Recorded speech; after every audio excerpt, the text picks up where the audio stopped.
새해 떡국 드셨습니까? 네.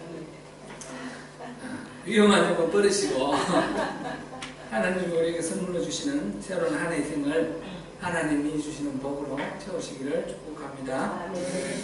제가 어릴 때를 생각해 보면 한 해 나이 2번 먹었어요. 한 번은 동짓날 팥죽 먹을 때 한 번 먹고, 한 번은 설날 떡국 먹을 때 한 번 먹고. 여러분들 그러셨나요? 어떠셨나요? 한 해 2살씩 먹은 것 같아요. 근데 우리 어머니는 동짓날마다 절에 갔어요. 이제 종교가 뭐냐 하면 불교인데 그 절에 가는 날이 딱 2번이에요. 4월 초파일 때 하고 동짓날 가서 이제 온 가족들의 건강과 안녕을 위해서 비는 거예요. 그리고 또 설날 무렵에는 뭐 여러 가지 이제 차례도 지내고 막 바쁜데, 그러고 난 뒤에 보면 설날에서 막 보름차에 좀 된 것 같아요. 우리 어머니가 보면 항상 장독대에 그 찬물을 떠다 놓고 정화수를 떠다 놓고 빌었어요. 그럼 제가 한번 물어봤어요. 뭘 빌냐고 그랬더니 다 자식들 잘 되라고 그걸 빈대요. 그래서 누구한테 빈냐 그러니까 천지신명한테 빌고 조상들에게 빈다고 그래요. 또 그리고 귀신들도 이름도 많더라고요. 뭐 부엌에는 조항 귀신이 있고 뭐 어디 무슨 귀신이 있고 그러는데 다 그런 신들한테 비는 거예요. 이제 우리가 오늘부터 3일 동안 신년 기도회 하는데, 이 새해를 맞이해서 우리가 기도를 하는 것이 우리 어머니가 우리 자식들 위해서 기도했던 그거하고 똑같을까요? 다를까요? 같은 면도 있고, 그런데 같은 면만 있어서는 안 되고 우리가 그걸 뛰어넘어야 됩니다. 그렇죠?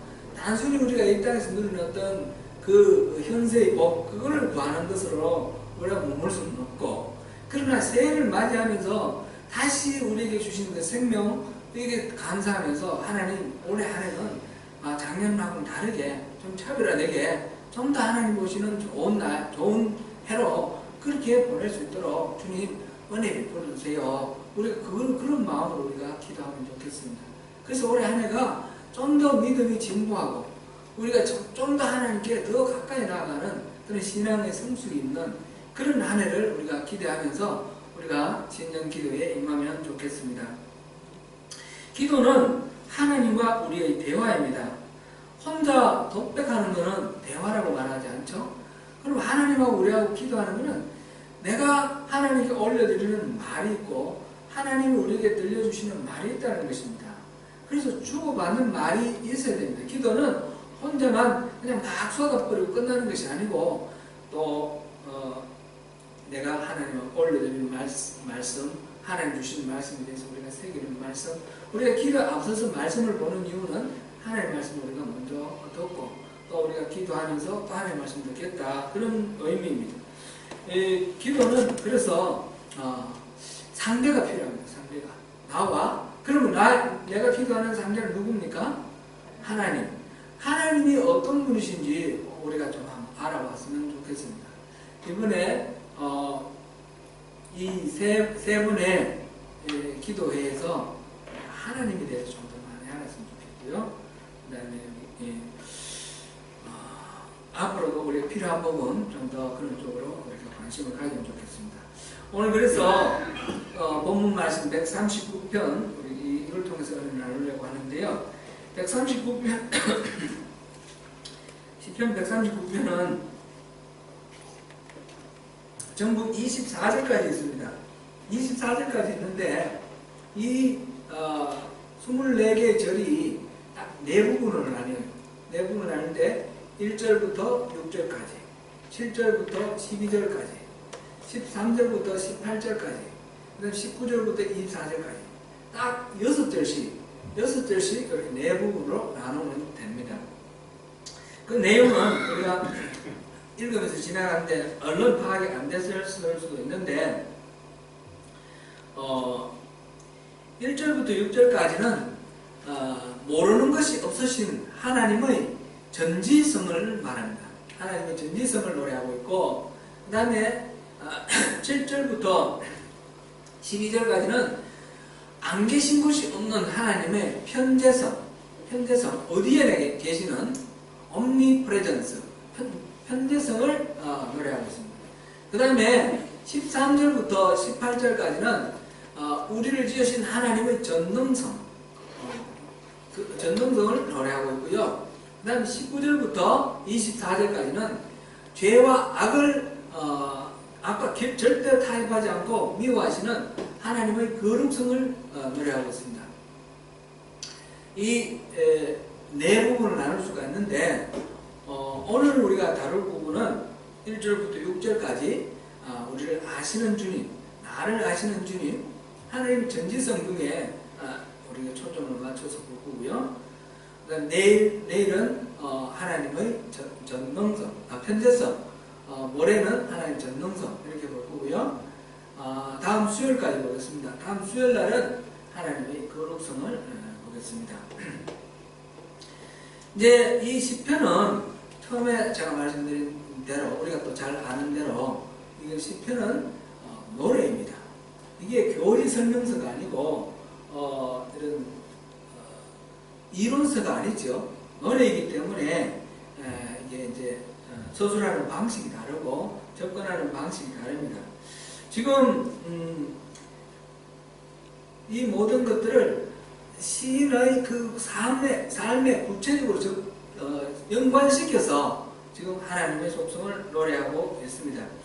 하나님은 모든 것을 아신다 이렇게 말하지 않고 주께서 살피시사 나를 아신다. 그래서 뒤에 보면 이제 안점도 알고 일어섬도 알고 이런 식으로 나의 구체적인 것, 생명한 것 이것을 이렇게 말하면서 주께서 나를 아신다. 모든 것 다 아신다 이런 게 아니라 나를 아신다. 이렇게 구체화시켜서 연결시켜서 노래하고 있습니다.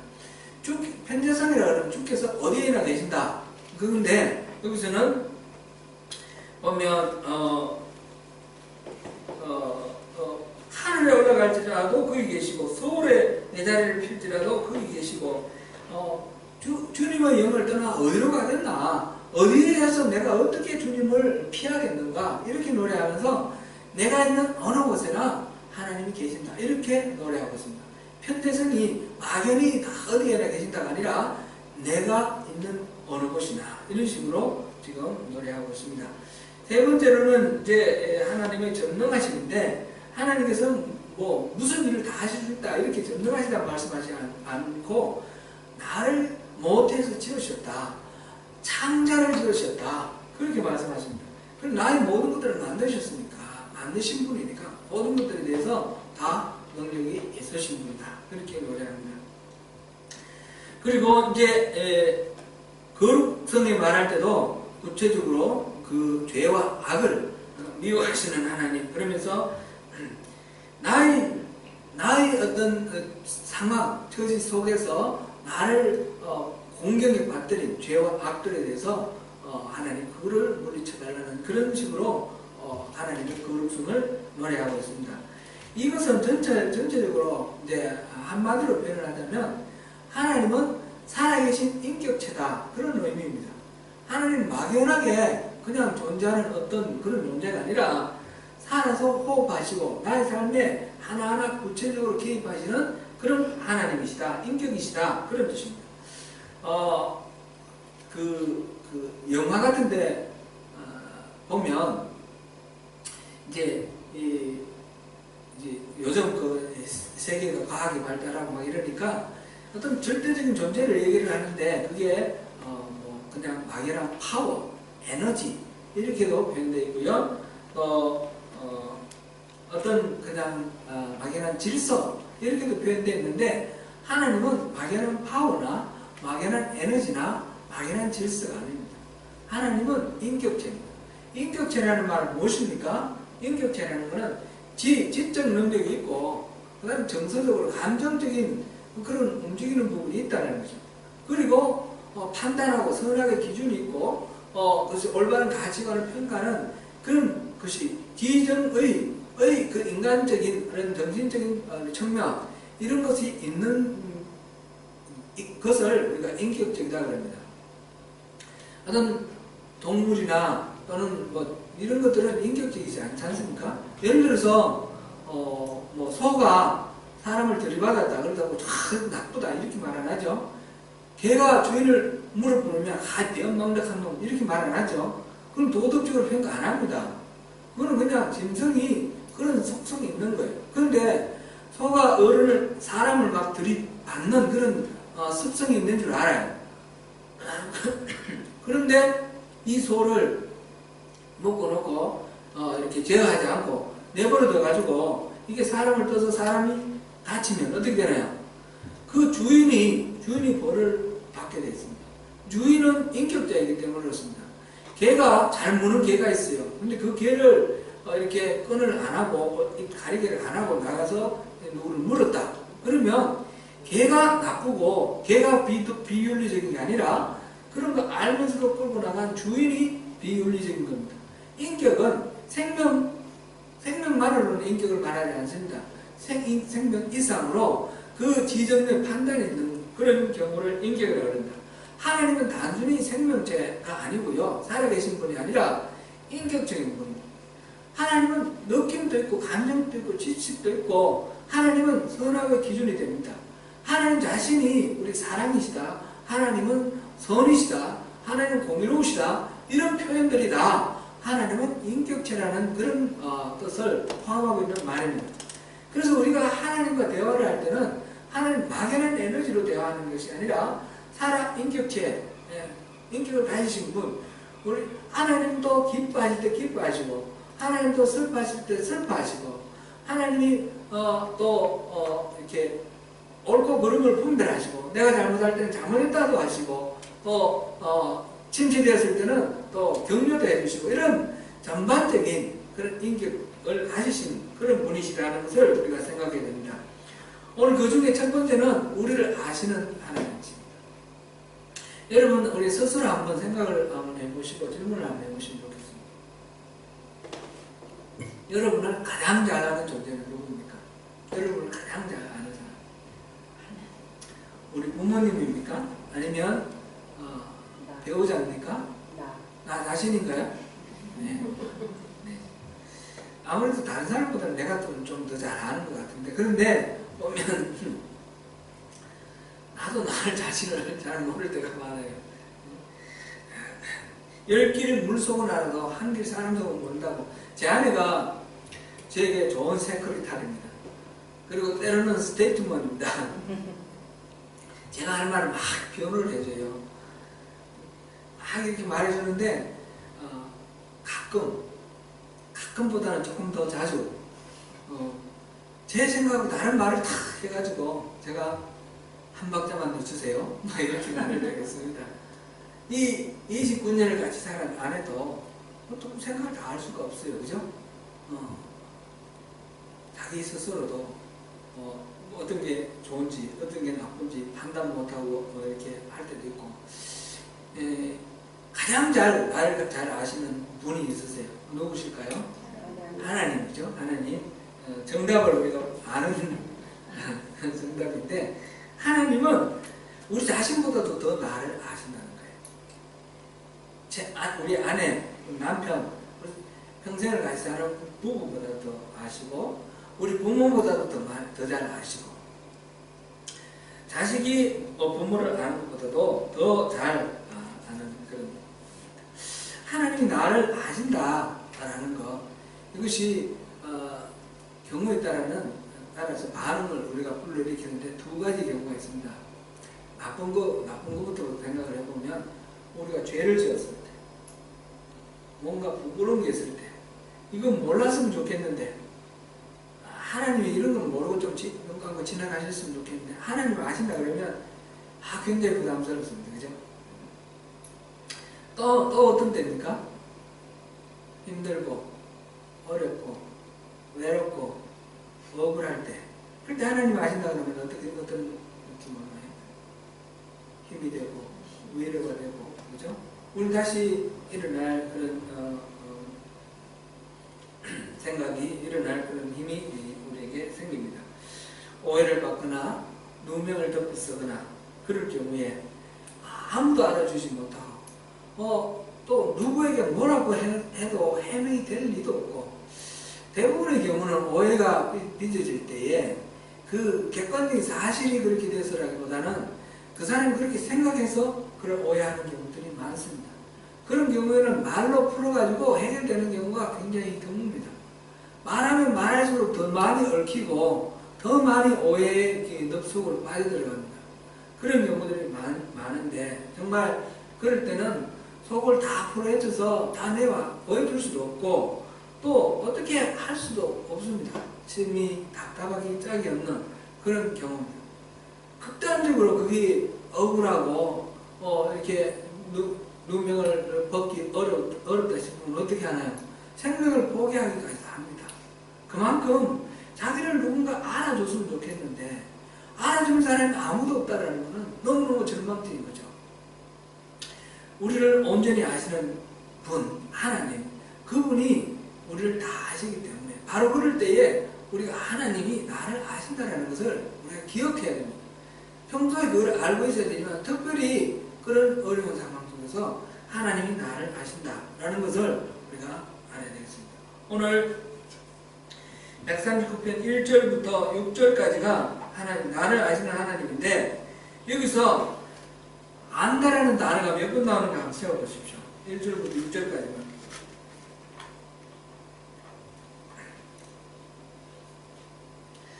안다. 아시나이다. 1절에 아시나이다. 2절에 아시고 아시오며 그 다음에 3절에 익히 아시오니 4번에 알지. 5번이나 나옵니다. 그죠? 그리고 6절에는 지식, 아는 것, 지식 이렇게 나왔습니다. 6절에, 불과 6절에 6번이나 이 안다라는 말이 들어 있습니다. 그렇게 하나님은 우리를 안다라는 것을, 아신다라는 것을 강조하고 또 강조하며 노래하고 있습니다. 하나님께서 우리를 어떻게 아십니까? 주께서 살펴보셨으므로 나를 아시나이다. 1절에 그래 말했습니다. 그냥 우리 스쳐 지나가면서 얼굴 보고 저 사람 어디 크라이스트 처치에 있을 때 우리 봤던 사람이다 이래야 아는 거 아니고요. 또는 이름 들어봤어 이게 아니에요. 그런 게 아니고 깊이 살펴서 속속들이 다 안다는 거죠. 우리의 심리도 알고 우리의 처지도 알고 우리의 성격도 알고 우리의 약점도 알고 우리의 단점도 알고 모든 것 다 아시는 분, 그런 분이 바로 우리 주님 하나님이시라는 것입니다. 하나님께서 2절에 보니까 내가 안고 일어섬을 아신다고 했습니다. 안고 일어섬을 아시고 생각을 아신다 그랬고요. 3절에는 내가 눕는 것과 또 나의 모든 길과 눕는 것을 아시며 나의 모든 행위를 아신다고 했습니다. 이 이제 2절 3절은 안고 일어섬, 그 다음에 길과 눕는 것 이렇게 해서 모든 행위, 모든 생각, 의도, 내가 어디 가고 싶은지 아니면 머물러 있고 싶은지 그냥 쉬고 싶은 건지 이쪽으로 이 일을 하는 건지 저 일을 하는 건지 그 모든 것들을 내가 하는 모든 행동과 내 머릿속에 들어있는 모든 생각을 하나님이 다 아신다라는 것을 지금 말씀하고 노래하고 있습니다. 그 다음에 4절에 보니까 내 혀의 말을 알지 못하는 것이 하나도 없으십니다. 내 혀에서 나오는 말, 내가 하는 말 다 이해한다. 그렇게 해도 참 감사하죠. 내가 무슨 말하는 거 다 이해해주면 얼마나 좋겠어요. 우리가 하는 말 다 이해해줍니까 사람들이? 제 아내도 제가 뭐 하는 말 오해해가지고 막 제가 위에서 했는 말 가지고 막 열받아가지고 그럴 때도 있습니다. 여러분 안 그렇습니까? 그렇죠? 하는 말만 이해할 뿐만 아니라 내 혀에 있는 말 그랬는데 영어 성경 제가 한번 읽어드릴게요. 4절 Before a word is on my tongue, you know it completely, O Lord. Before a word is on my tongue, 내 혀에 그 말이 있기 이전에, 그러니까 내 말이 내 혀에까지 다다르기 이전에 생각하지 못한, 말로 이렇게 나오지 못한 것, 생각만으로 머무는 거 있잖아요. 그죠? 그런 것조차도 하나님은 다 하신다는 거예요. 내가 한 말만 이해해줘도 고맙겠는데, 하지 못한 말, 표현하지 못한 말까지도 이해하신다는 거예요. 이 말 하려고 그랬다가 이 말 엉뚱하게 한 말 말뿐이 있죠. 좀 잘 표현하려고 그랬는데 의도하지 않게 상대의 마음을 아프게 하는 그런 경우도 있어요. 하나님은 그것까지 다 하신다는 거예요. 그 의도까지. 그리고 심지어 하나님은 여기서 나와 있지 않지만 우리가 의식하지 못하는 것까지도, 우리의 무의식 세계까지도 다 알고 계셔요. 다 아시는 분이 하나님이셔요. 우리가 자라면서 그 양육 과정 속에서 어떻게 부모가 양육했냐에 따라서 어릴 때 상처가 우리 마음속 깊은 곳에 감춰져 있는 경우들이 있어요. 썬뿌리들이 있습니다. 그런데 그거는 나도 모르고 남도 모르고 아무도 모르는데 하나님 다 알고 계셔요. 그런 무의식까지도 다 아시는 분이 우리 하나님이십니다. 그런 분이 내가 기도를 할 때 나의 기도를 들으시는 분입니다. 그분이 나의 기도를 들으니까 내가 이제 기도할 때 내가 내 입으로 하는 말 외에 하나님은 모르실까요? 이미 다 알고 계셔요. 내가 하지 않는 말까지 다 알고 계시고 내 스스로 인식하지 못하는 것까지 다 알고 계시는 분이에요. 그러니까 하나님과 대화하는 것은 하나님께 모르는 어떤 정보, 인포메이션을 제공하는 것이 아닙니다. 하나님하고 대화하는 것은 하나님과 나와 이 친구랑 관계, 서로 사랑의 대화를 나누는 겁니다. 내가 이거 다 이렇습니다. 그럼 하나님 알지. 니 그런 줄 알아. 그래. 또 얘기해봐. 그러면서 우리가 하는 말 이렇게 그러면 야, 너 이거는 또 왜 얘기할 거 있는데 왜 안 하니? 그러면서 내 생각 속에 또 하나님 딱 생각을 넣어주시는 거예요. 그러면서 내가 말하는 것뿐만 아니라 말하지 않는 것까지도 들으시고 또 하나님께서 응답해 주시는 것, 이것이 바로 기도라는 것입니다. 기도는 일방적으로 내가 하나님 앞에 내 생각을 전하고 내가 하나님이 모르시는 정보를 알려드리고 그래서 내가 이 상황이 이러니까 하나님 알아서 조치하세요 이렇게 명령하는 것이 아니라 이미 다 알고 계시는 하나님한테 우리가 매어 달려서 하나님 그 품 안에서 우리 사랑의 교감을 하는 것이 바로 기도라는 것이죠. 하나님은 그래서 우리에게 끊임없이 기도하라고 하셨습니다. 쉬지 말고 기도하라고 무엇이든지 구하라 하셨습니다. 그것은 기도하는 것이, 기도 그 자체가 하나님과 우리와의 관계를 만드는 것이기 때문에 그렇습니다. 때로는 우리가 기도하지 않으면 하나님은 기도 제목을 만들어 주십니다. 그래서 억지로라도 기도하게 만드십니다. 그것이 기도하는 그 관계가 하나님은 기쁘시기 때문입니다. 기도를 통해서 어떤 응답을 받느냐 받지 못하느냐 하는 것은 부수적입니다. 가장 큰 응답은 하나님 우리와 함께 해주시는 것, 그 자체가 가장 큰 응답입니다. 하나님께서는 우리에게 기도를 하라고 하실 때에 기대하시는 바가 있습니다. 두 가지로 우리가 얘기할 수 있습니다. 첫 번째로는 나를 믿으라는 것입니다. 하나님에 대한 신뢰입니다. 우리가 그렇게 하나님 이미 다 하시는 거 우리가 말하는 거는 이렇게 말씀드릴 때에 하나님이 가장 좋은 답을 갖고 계시고 하나님이 가장 좋은 방법으로 내게 응답해 주신다는 것을 믿기 때문에 하나님을 신뢰하기 때문에 사람들은 못 믿어도 우리 하나님은 믿을 수 있으니까 그래서 하나님께 우리가 기도하는 것입니다. 하나님은 나의 모든 것을 알고 계시고 그렇기 때문에 내가 하나님 앞에 감출 수도 없고 속을 수도 없고 하나님 그러니까 나에게 의심을 하고 너 거짓말하는 거 아니야?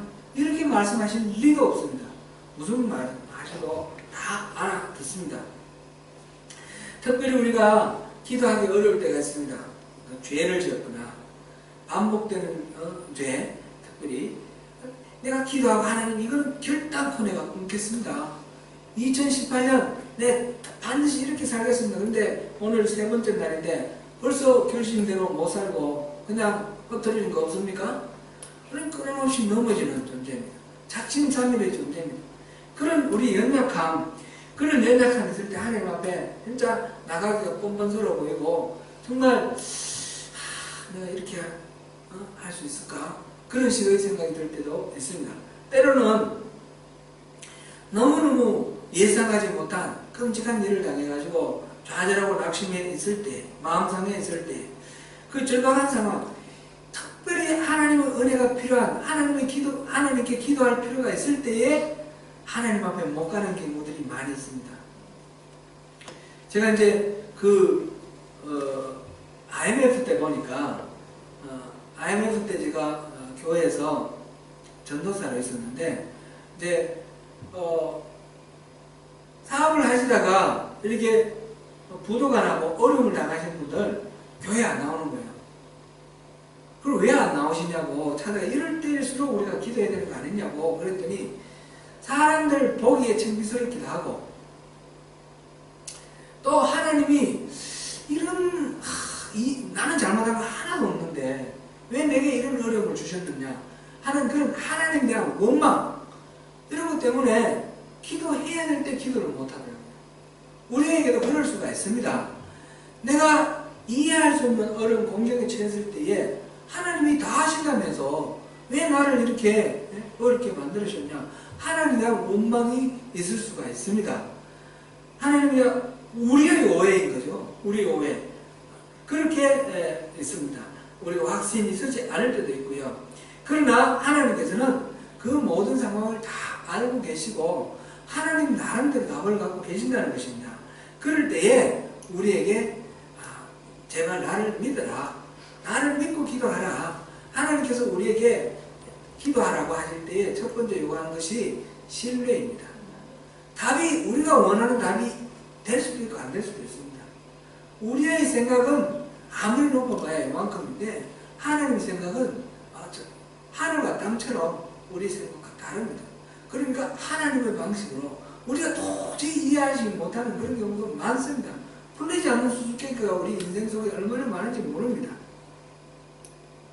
세월호 사건이 일어났을 때 그때 마지막 고난주간 수요일 날이었는데 그 뉴스를 보고 그 다음에 계속해서 24시간 계속 방송에 나오고 하니까 여기서 멀리 있어서 우리가 가지는 못하지만 인터넷 계속 주시하면서 애들이 그 가치내가 300명이 넘는다는데 그 구조되기를 손꼽아 기다렸는데 그 애들이 하루가 지나도 한 명도 구출됐다는 소식이 없고 이틀이 지나도 한 명도 구출됐다는 소식이 없습니다.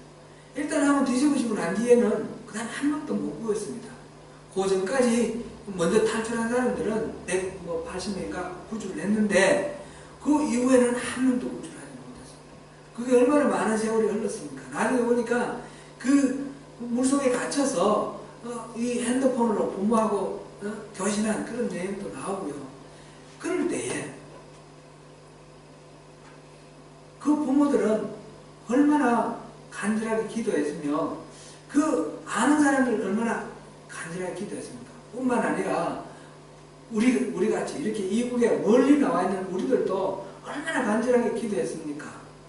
아는 사람, 모르는 사람, 예수 믿는 사람들, 예수 안 믿는 사람들도 다 기도했을 것입니다. 그런데 한 명도 구출이 안 됐어요. 정말 너무너무 마음이 아팠습니다. 저는 그 해 부활주일에 설교할 의욕이 안 생겼습니다. 너무 마음 아파서 하나님 왜 기도를 들어주시 아니하십니까? 이거는 하늘나라에 가서 하나님께 내가 또 여쭤볼 부분입니다. 왜 그렇게 그 중에서 정말 기도에 응답해 주실 만큼 간절하게 기도하는 사람이 없어서 그랬습니까? 그건 아닐 거 아닙니까? 왜 그런데 아무도 구해주지 않고 다 그렇게 죽게 하셨습니까?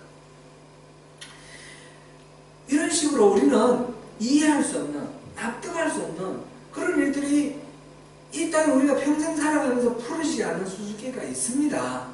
그 수수께끼가 없다라고 우리가 다 이해된다라고 그렇게 하나님을 신뢰하는 뜻이 아닙니다.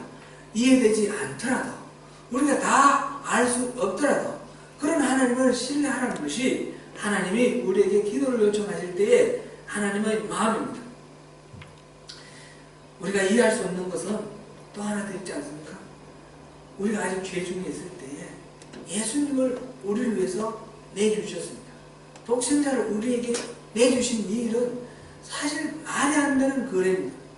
우리를 위해서 하나님이 독생자를 내주시다니 그거는 말이 안 되는 그런 이야기죠.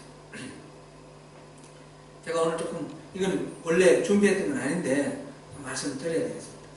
제가 전에 코스타에 온 목사님이 설교하신 내용이 지금 생각이 나서 이거는 한번 말씀드리면 좋겠어요. 이 목사님이 이제 대학 다닐 때에 예수를 안 믿었어요. 근데 형이 2살 터울에 형이 대학원 다녔는데 아주 독실한 그런 신앙을 가졌어요. 그래서 이 동생을 구원하기 위해서 그렇게 열심히 전도를 하는데 이 동생이 형의 말을 코웃음 치는 거예요. 근데 어느 날 술 가득 취해가지고 완전 정신없이 들어와서 기숙사에 들어와서 이제 자려고 하니까 그 한밤중에 새벽 한 2, 3시 됐는데 형이 찾아왔어요.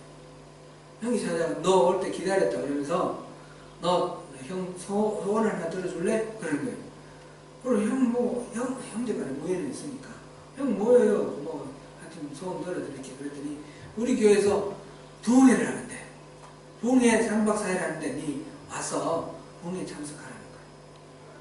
그리고 형하고 약속이 있기 때문에 할 수 없이 그 부흥회 갔습니다. 근데 부흥회 갔는데 그 부흥회 강사가 누군지 기억이 안 난다고 그럽니다. 그런데 그때 들었던 한 설교 중에 한 예화, 그 예화로 자기가 변화됐다. 그러면서 그 예화로 자기가 예수를 믿게 되었고 지금 목사가 되었다. 그 이야기를 했습니다. 그 예화가 지금 생각이 납니다. 어떤 농부가 농사를 짓는데 닭을 길렀습니다. 닭을 길렀는데 이 닭이 병이 들었습니다. 그래서 그 닭을 안고 수의사를 찾아갔습니다. 이 닭이 지금 병이 들어서 골골하는데 이 닭을 고칠 병이 약이 없습니까? 그랬더니 수의사가 가만히 보더니 방법은 있습니다. 근데 방법이 있어도 뭐 말해도 소용이 없을 것 같은데요. 그러는 거예요. 그럼 무슨 방법인데 왜 말을 안 하려고 그러니까 말해도 내 말 믿겠어요? 그러는 거예요. 그래 한번 말해보라고. 그러니까 예 그러면 내가 말하죠. 집에 가시면 닭이 이거 말고 또 있습니까? 그러는 거예요. 그래 또 있다 그랬더니 닭을 한 마리 잡아가지고 푹 꼬아서 그 물을 이 닭에게 먹이라는 거예요. 병든 닭을 살리기 위해서 생닭을 하나 잡아서 고아서 먹이라니까 말이 안 되잖아요. 그거 웃기네. 무슨 소리 그런 소리 하냐고. 그러니까 사실은 그거 더 좋은 방법이 하나가 있긴 있다고 그러는 거예요. 그럼 무슨 방법이냐 그랬더니 집에 아끼는 개가 있죠. 그러는 거예요. 개가 있다 그러니까 그 개를 잡아서 푹 꼬아가지고 그 개를 국물을 먹이라는 거예요. 그래서 성질이 막 나기 시작하는 거예요. 그리고 무슨 소리를 장난치냐고 그랬더니 그보다 더 좋은 방법이 하나가 있다. 그래서 무슨 소리냐고 그랬더니 집에 소 한 마리 있지 않냐고.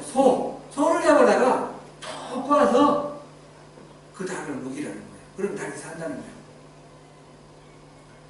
그럼 화를 내서 벌떡 일어났어요. 그랬더니 한 번만 더 들어주라. 한 가지 더 좋은 방법이 있다. 이거 직방인데 이거. 그러면서 그럼 뭐냐고. 그러니까 혹시 당신 아들 있죠? 아들 잡아다가 푹 와가지고 그 국물을 이 닭한테 먹이라고. 그러면 이 닭이 금방 납니다. 이게 무슨 얘기입니까? 하나님이 독생자를 우리를 내주셨는데 말도 안 되는 얘기라는 거예요. 닭을 살리기 위해서 주인이 아들을 죽인다는 게 말이 됩니까? 하나님이 우리 같은 죄인을 살리기 위해서 독생자를 내어주신다는 것이 말이 됩니까? 말이 안 되는 얘기를 하신 거예요. 하나님 그 일을 하셨어요. 우리가 죄인일 때에 되지 않는 그런 거래를 하셨어요. 우리를 너무 사랑하기 때문에 우리가 다 이해되어야지 하나님을 믿는 거 아니고 우리 다 내 머릿속에 다 해결이 돼야지 하나님께 기도하는 거 아닙니다. 하나님은 이해되지 않더라도 나를 좀 믿어라. 내가 십자가로 내 사랑을 보여주지 않았느냐. 십자가를 봤으면 독생자를 아끼지 않고 내줬으면 그 다음에 무엇을 아끼겠느냐. 나를 믿어라. 그래서 기도하라 하시는 것입니다. 그 하나님을 신뢰하고 기도하시길 바랍니다. 기도를 할 때 두 번째 우리에게 요구하시는 것은 그러면 기도하면 좀 더 책임있게 반응하라는 것입니다.